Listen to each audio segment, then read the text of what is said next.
తిరుపతి జిల్లా ఓజిలి మండలంలోని మాచవరం గ్రామంలో నిర్వహించిన వైసీపీ ఎమ్మెల్యే అభ్యర్థి కిలివేటి సంజీవయ్య ప్రచారంలో నేడు వివాదం చోటు చేసుకుంది. మాచవరం గ్రామంలో ఒకే పార్టీకి చెందిన పుల్లారెడ్డి వర్గం, మధురెడ్డి వర్గం తమ ప్రాంతానికే ముందుగా అభ్యర్థి అయిన కిలివేటి సంజీవయ్య ప్రచారానికి రావాలని ఘర్షణకు దిగారు.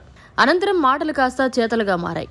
ఈ క్రమంలో ఒకరిపై ఒకరు దాడులకు సైతం పాల్పడుతున్న క్రమంలో వైసీపీ అభ్యర్థి అయిన సంజీవయ్య ప్రచారాన్ని సైతం ఆ గ్రామంలో నిర్వహించకుండా అక్కడి నుండి వెళ్లిపోయారు. సంజీవయ్య అక్కడి నుండి వెళ్లిపోయిన అనంతరం గొడవలు కాస్త పెద్దగా మారాయి. ఇటీవల సూలూరుపేట నియోజకవర్గంలో కిలివేటి సంజీవయ్యకు వ్యతిరేకంగా కొందరు మారితే ఇంకొక వర్గం ఒకే పార్టీలో ఉంటూ కూడా సూలూరుపేటలో నామినేషన్ ప్రచారంలో ఒకే పార్టీకి సంబంధించిన ఇద్దరు నాయకులు ప్రచార రథంపైనే తిట్టుకోవడం, కొట్టుకోవడం జరిగింది. సూలూరుపేట నియోజకవర్గంలో వైసీపీ పార్టీని కొంతమంది చోటా నాయకులు సంజీవయ్య ప్రచారాలకు వ్యతిరేకంగా మారి నియోజకవర్గంలో వైసీపీ పార్టీని భ్రష్టు పట్టిస్తున్నారు.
ఎవరినైనా సరే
మరిన్ని అప్డేట్స్ కోసం మన HN9 టీవీ ఛానల్ ని సబ్స్క్రైబ్ చేసుకోండి.